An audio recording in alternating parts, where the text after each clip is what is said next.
middle of the road stuff between like Brad Nelson's white-black mid-range deck, the deck the Pantheon played at the PT, whereas BBD sticking to his guns, playing Pack Rat, Lightbane Zombie, Demon, and Obsidian, of course. Always. Here is a Sign in Blood. Brian's going to pay 2 to draw 2. Also, yeah, the other notable difference is that BBD has 4 copies of Sign in Blood, 0 Underworld Connections main deck. That's something we'll talk about in just a minute. This is a Pack Rat, so Brian's going to be put to the test right away, but it's not like it used to be, where a turn 2 Pack Rat is a disaster. Brian's going to cast a Thoughtseize. We're going to see a Hero's Downfall, an Erebos, a Sign in Blood, a Whip of Erebos, an Elspeth, and a 3rd land in Temple of Silence. A lot of hits in that hand. Generally, you want to use Thoughtseize to, like, break up a curve or, like, take their one powerful card or, like, the one thing that they have that, like, none of their other cards can do, but this is just, like, all hits. Yeah, it's kind of all over the place too, right? There's a removal spell, there's a card drawing spell, there's a god, there's the whip, which is, you know, its own sub game. Right. You know, he's pretty far away from Elspeth, so would you want to take that? It's kind of hard to say. Also, where do you think the game is going? Yeah, right? Like, because right now, Tim can't cast Sign in Blood, but if he draws a swamp, he can. Right.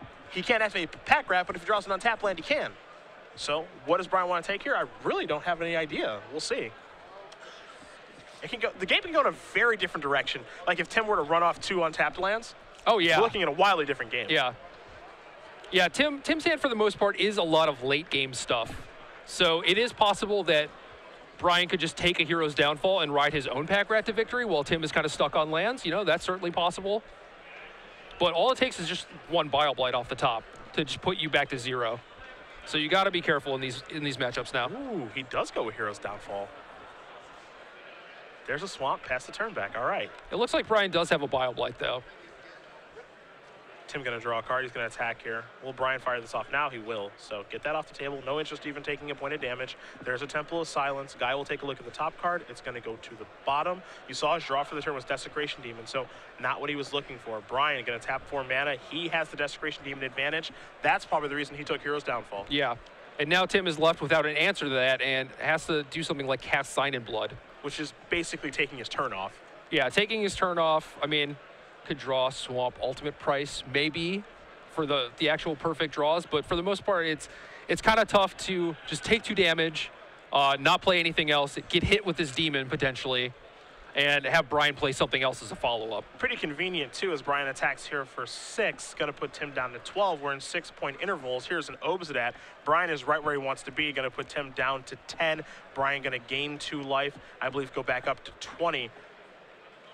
BBD's in a very good spot now. Yeah, for sure. 2 threats, facing down nothing with an opponent. You see the majority of his hand. You know, Tim's drawn a few new cards, but you have an idea that he has a lot of slow cards that aren't going to interact with the stuff that you have in play already. It's a Thoughtseize. Brian's hand is a Hero's Downfall, Desecration Demon, and a Temple of Silence. And this just feels like, you know, I don't know if Tim has any better options or not, but it's just, you know, this is a turn where Thoughtseize is just not great because you're already under the gun so much. Yeah. So I imagine, you know, this is one of the few times where if you're the black-white mid-range mirror or just a Thoughtseize mirror, you're like, absolutely, Thoughtseize resolves. Yeah.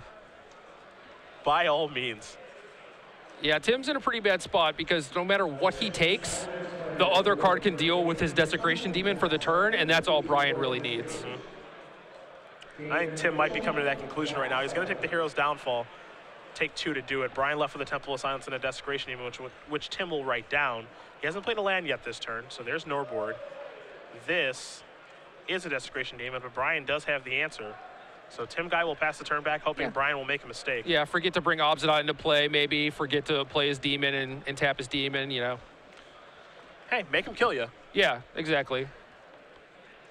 Brian will draw his card for the turn. He will play the Desecration Demon pre-combat here, it looks like. A little unsure of himself. Wants to make sure that nothing does go wrong. Certainly worth it to think things through. I mean, it looks like lethal to us. Probably looks like lethal to you guys at home. Brian just wants to make sure he doesn't, you know, miss something or make a mistake. Now, with the triggers for Desecration Demon. Oh, sure. You know, does it work the way that Brian wants it to? Is it in his favor? No, it doesn't. Okay. Yeah, so that's what I was missing. Yeah. So yeah, because Brian. Oh. Brian's goes on, right? Like Brian's goes on and then Tim's goes on? Active, not active? Yeah, so then if BBD wanted to sack to tap Tim's demon, then Tim could then sack his tap demon to tap BBD's demon, so he doesn't die. Yeah, so he doesn't die this turn, but he goes to 1 no matter what with the Obsidian. And then you know, that is looming over there. So, and with him at 1, you know, if Brian forgets to remove it, then he could spike an Elspeth and then kill everything. But Brian didn't forget. Right. Or if that Obsidian was a Blood Baron, perhaps, yes, then Elspeth could come down and just clean up everything. But it doesn't, and that means BBD wins. He moves on to 4-0 with black-white mid-range, winning the mirror over Tim Guy with a pretty good draw, all things considered. It was able to clear the way for Desecration Demon to resolve an Obsidian and just, you know, take it from there. Yeah, I mean, I think Sign of Blood had a lot to do with that. Like BBD's turn 2 Sign of Blood. Just it's a card that sets you up to play like the short game really well. Gives you the resources you need. Kind of helps you not miss your land drops. Hit all your, like your spells on curve and everything. And that is exactly what happened.